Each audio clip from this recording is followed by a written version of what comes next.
بسم الله الرحمن الرحیم. محترم سامعین، پروګرام تحفه د سهار شروع شو او نن دی پروګرام کې مونږه د روزې او د صحت باره کې یو څو خبرې کوو. سامعین حضرات، روزه کې دنیوي فایدې هم دي او اخروي فایدې پکې هم دي.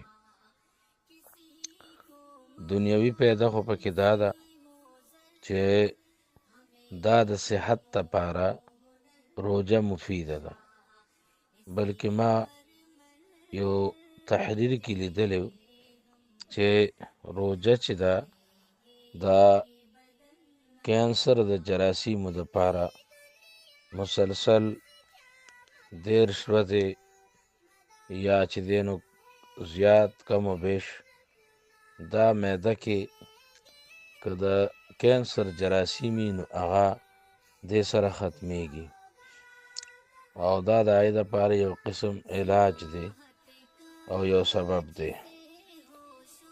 حدیث مبارک کې راځي صومو تصحو، روزه نیسئ نو ستاسو بدنونه به صحي وي.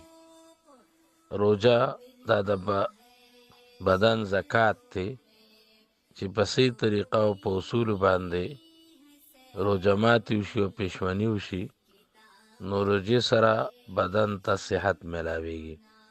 دا کنز العمال حدیث نقل کړی دی د حضرت ابو هریره په روایت چې صومو تصحو، روزه نیسئ تاسو به روغ یې. او دې کې اخروي فایدې هم دي. حدیث مبارک دی سردار دو جهان صلی الله علیه وسلم فرمایي چې الصوم جنه، دا روزه چې ده نو دا د دوزخ نه د بچ کېدو دپاره ډال دی. نو د دې اهتمام پکار دی. دې کې د دنیا فایدې هم دي او د آخرت هم. الله دې موږ له د صحیح نیوو د دې توفیق راکړي.